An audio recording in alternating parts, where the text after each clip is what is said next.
Lee, just a quick one for you. The deputy referred to the inspector's decision earlier, and the car parking standard was satisfactory at that time, just the actual entrance wasn't. Yeah, I'm just thinking in an appeal situation, where will we be? Straight answer to your question is the appeal related solely to the access, the implications of the access on Botley Road. It wasn't the parking areas.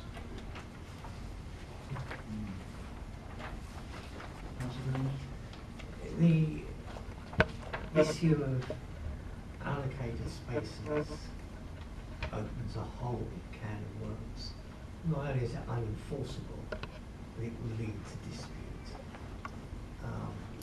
The council, in its own sheltered housing scheme in my ward, initially put the numbers of the properties on each parking space, and the acrimony that generated among residents was so great that the council now burnt them off, so they're all unallocated. If you've got a doctor, say, who is visiting someone who doesn't have an allocated space, where's the doctor going to go? He'll park on one of the other spaces that's empty. And if that person comes back, there will be acrimony. So it's a total nonsense to allocate spaces. Now on the total, I do share Councillor Evans' expertise, or he's got the expertise, and I hear his expertise, on the parking matters. Certainly there's a development in my ward for Buckingham Court, with 49 private flats, where all the parking is always taken. Now I must admit, counted out the number of spaces, but it's very hard to get in there. I suspect there's probably somewhere in the region of about 25 spaces, which is under our standard, but it's more than this development has. So I'm not sure where we go from here. Is there space to provide more parking spaces?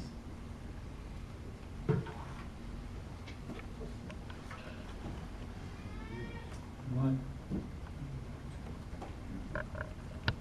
Councillor officers, I mean, we talked about the appeal and what the previous appeal was. Are we saying that if we were minded to refuse this, that it would go to appeal on that, or would it just be thrown out? I mean, I'd just like to know what the answer would be, to be honest. On car parking, Yeah. we're talking about. I think what an inspector would need to do, he'd have regard, of course he would, to the standards we've got adopted. We've made it clear that our standards can be flexible.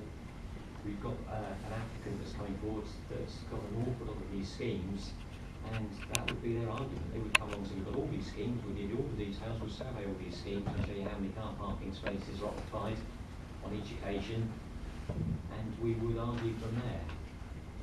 And at the moment, the evidence that's been presented to us is that this would be adequate and sufficient for that number of units.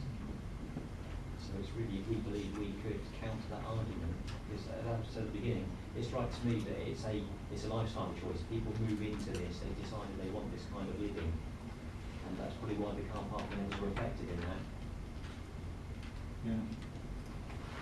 I'm trying to see where it is, where it talks in terms of standards and how they can be varied. It talks about town centre, accessibility, locations, ease of shopping, particularly, I can't see where it is, but I mean, that is what this is a classic case of, isn't it? It's certainly got good accessibility to all those things, Jen, but I think as the applicant is saying, it's the age profile of the people that go into the units. As it's stressed, they enter at roughly 80 years old. That's not the average age, that's when they actually move in. Parking standards do allow for variation, and particularly in high areas of high sustainability, which can always obviously be argued. In this particular case, my argument is if the applicant is so absolutely convinced of the age profile, then the applicant has within his own gift an ability to amend the conditions of sale to up the age profile. And if they're so confident that this is the lifestyle choice for people over 75, then they could do that. And I may then feel more comfortable with the numbers being provided. But they're not, because even though the existing experience is of a certain age profile with a certain car ownership, they are establishing the ownership of these properties in such a way that they come down quite dramatically to an age where frankly, people are having fun for another 15 or 20 years driving enjoyment. Councillor Keegan. Yes, Chairman.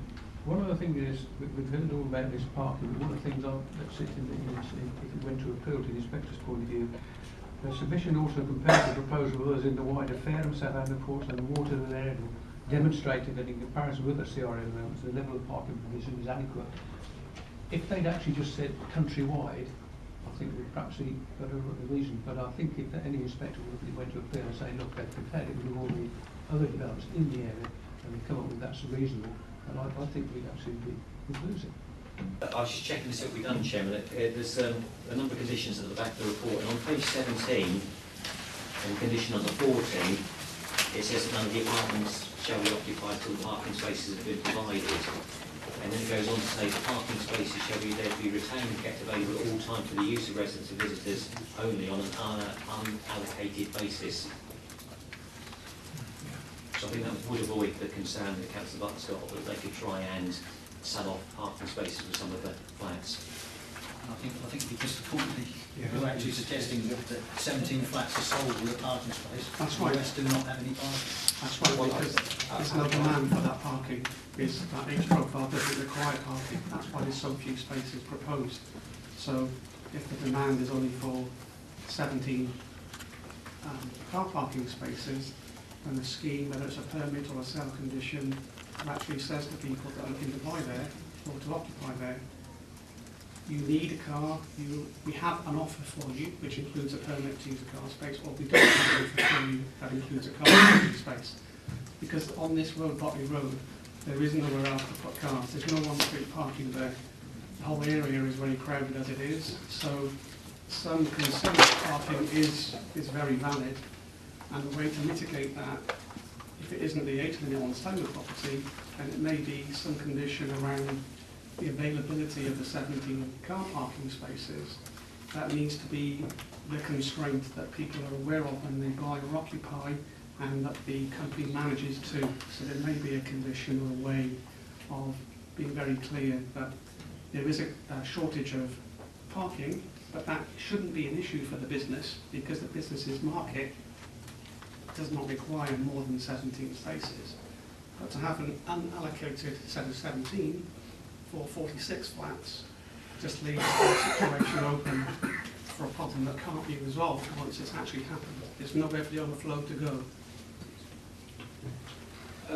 Chairman, my advice would be to leave the comparison, leave the condition it is, leave them unallocated, because I think it leaves some flexibility then with car ownership for visitors, if there's any health visitors also. But the other thing is, if I'm being honest from a planning enforcement point of view, for us then to try and attribute cars parked elsewhere and Parkgate is potentially being owned by the residents of this flats would be quite difficult to do. And effectively, you'd be in a position to say to someone, you've got to get rid of your car. It would be the reverse way of doing it. So I understand the point completely. I think it's protected so there's not a risk that they could sell the spaces and leave none. Councillor Bryce? Thanks, Chairman. When you look at it, I mean, it's 46 flats, 17 parking spaces. One of those is going to be used by the warden, so that really brings it down to 16. 18. Yeah. That's reading at the top there. Sorry. But it comes down to the small number of parking spaces. You're going to have, with elderly people, they're going to have more visitors than the norm during the day. You're going to have a lot of health visitors and people like that visiting as well, more so than probably you would have in a normal sort of situation. So if you actually allowed half of the parking spaces for the people using the flats, that's probably 8. You would need the other 8 or 9 easily for visitors coming in and out. So I do think if there is a lack of parking there, and knowing the area, there's nowhere else to go. That's the problem. And I agree with the comments that were made by somebody, I don't know who it was earlier on, is that this particular area has become a lot of flats all the way down Botley Road there. And I think that the only place that one can go and park is in the council car park, which is a bit further down on the left-hand side. And if that happens to be full, which is quite often because it's well used for the shops in that area. So to me, is that there is just nowhere to go. I mean, very often in these sorts of developments, are other side roads which people can go and park in, but here there is nowhere. So if with the visitors and if you have people still keeping a car, and 80 years of age, I mean, you know, Mr. Chairman, as I do, there's a number of people in Porchester over that age are still driving around in their cars.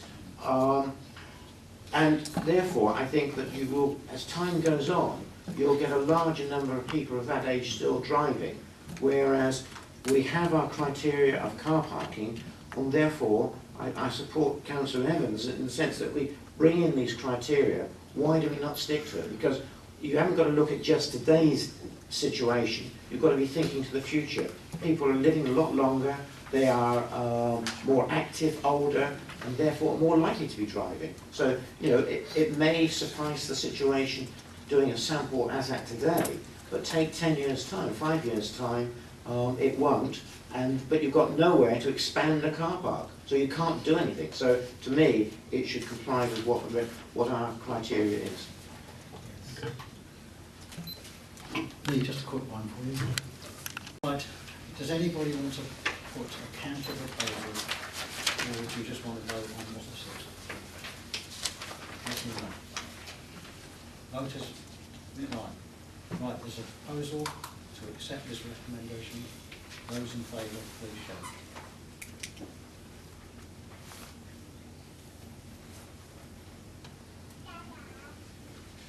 And those against?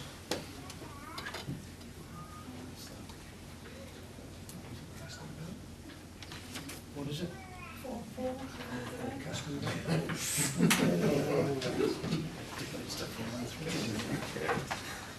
I'm going to go with the officer's recommendation. So that's approved. Chairman, are we actually going to impose that additional suggested condition about the salvage materials? That's going to go in there. The salvage materials, yeah, Yeah, that's what I asked about. Okay.